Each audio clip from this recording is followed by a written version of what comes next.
आज की कहानी ऐसे नाजायज संबंधों की है जिसमें एक पति अपने पत्नी के ऊपर पूरा भरोसा करता है, लेकिन पत्नी अपने पति के साथ धोखा कर देती है। वो बनाती है अपने ही बॉयफ्रेंडों के साथ नाजायज संबंध। जब इसका खुलासा होता है तो एक खौफनाक कहानी रूप ले लेती है। अगर आज आप चैनल पर पहली बार आए हैं तो चैनल को सब्सक्राइब कीजिए, वीडियो को लाइक कीजिए, साथ ही साथ एक प्यारा सा कमेंट कीजिए जिससे आपका नाम अगली वीडियो में लिया जा सके। आज की कहानी है उत्तर प्रदेश का एक ज़िला है संभल, जिसके अंतर्गत एक जगह आती है चंदौसी। वहाँ की ये कहानी है। एक कारोबारी होता है जूते का जिसका नाम होता है राहुल। उसके दो बच्चे होते हैं, एक बच्चा 12 साल का और एक बच्चा 10 साल का, जिसमें एक लड़का होता है और एक लड़की होती है। दोनों का परिवार काफ़ी अच्छी तरह से चल रहा होता है, लेकिन पति को अपनी पत्नी के ऊपर कुछ शक हो जाता है कि इसका मेरे पीछे भी किसी और मर्दों के साथ नाजायज संबंध है। तो एक दिन शाम को, इसी माह की 15 दिसंबर को, वो अपनी पत्नी से कहता है कि आज रात को मैं घर नहीं आऊँगा, मुझे किसी जगह काम से जाना है। अब ये शाम का वक्त होता है। वो अपनी पत्नी से तो ये कहता है कि मैं बाहर जा रहा हूँ, लेकिन वो ऐसा करता नहीं है। बड़ा सा घर होता है, वो उसी के एक हिस्से में छुप जाता है। अब वो इंतज़ार करता है रात होने का कि देखूँ तो सही मेरे पीठ पीछे मेरे घर में क्या होता है। जब रात का वक्त होता है उसका शक यकीन में बदल जाता है। लगभग रात के 11 बज रहे थे। उसके घर में एक लड़का आता है जिसे वो जानता भी नहीं था। अब लड़का जब आता है तो उसकी बहू उसका मेन गेट खोलती है। उसके बाद अपने बॉयफ्रेंड को अपने बेडरूम के अंदर लेके जाती है।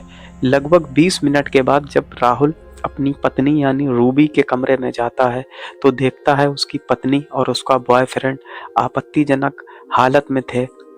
उसके बाद जब वो उसका विरोध करता है तो वहाँ खेल दी जाती है खून की होली।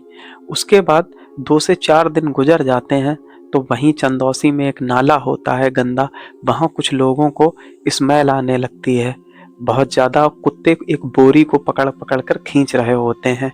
कोई एक समझदार शख्स 112 नंबर डायल करता है और पुलिस को मौके पर बुला लिया जाता है।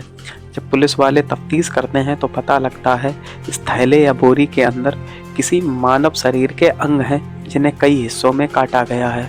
उसके बाद पुलिस वाले जब लाश को अच्छी तरह से देखते हैं तो उसमें एक हाथ मिलता है। हाथ में एक जगह टैटू गुदा होता है जिस पर राहुल लिखा होता है। अब पुलिस वाले आसपास के थानों में इसकी खबर भेजते हैं कि कोई मिसिंग रिपोर्ट हो तो उससे ये लाश मैच कराई जा सके, लेकिन ऐसा होता नहीं है।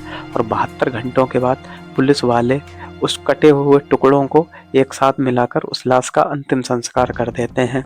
इसके बाद एक थाने से उन्हें सूचना मिलती है कि एक महिला ने रिपोर्ट दर्ज कराई है जिसका नाम रूबी है। उसका पति गायब है, उस पति का भी नाम राहुल है।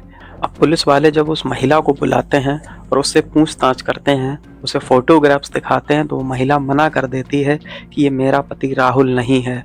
उसके बाद पुलिस वाले उस महिला का फ़ोन लेते हैं और उस फ़ोन में गैलरी में जाके कुछ फ़ोटोग्राफ्स देखने लगते हैं तो उन्हें वही शर्ट मिलती है उस फ़ोन में, एक सेल्फ़ी में, जिसमें राहुल और उसकी पत्नी रूबी होती है और वही शर्ट पहने उस लाश के पास थी जो लाश ने पहन रखी थी।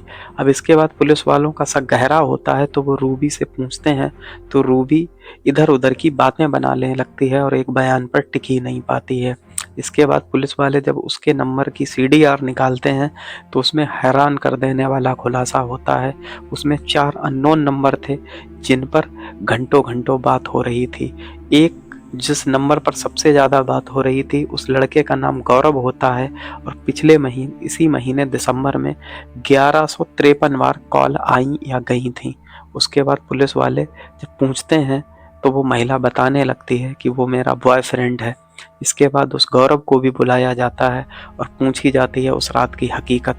तो वो बताती है उसकी पत्नी कि जब मेरे पति ने हम दोनों को आपत्तिजनक हालत में देख लिया था, इसके बाद उसने हमसे कहा था कि सुबह होने दो, मैं तुम्हारे शरीर पर एक भी कपड़ा नहीं रखूंगा और तुम्हें पूरे मोहल्ले में घुमाऊंगा जिससे तुम्हारी काफ़ी बदनामी हो जाए। इसके बाद हम दोनों काफ़ी डर गए और हमने गुस्से में उसके सर पर एक डंडा मार दिया जिससे उसका ब्लड निकलने लगा। इसके बाद उसके सर पर एक और वजनी चीज़ मार दी जिससे उसकी मौत हो गई। उसके बाद बाजार गए और वहाँ से उसे काटने के लिए कुछ चीज़ें खरीदी जिसके बाद उसे बैग में भरा और नाले के पास जाके फेंक दिया। पुलिस की मुस्तैदी से एक छोटे से सबूत यानी टैटू गुदे हुए जहां राहुल लिखा था, उसने इस केस का खुलासा कर दिया। आज की कहानी में इतना ही। अपना ख्याल रखें, अपनों का खूब सारा ख्याल रखें। जय हिंद।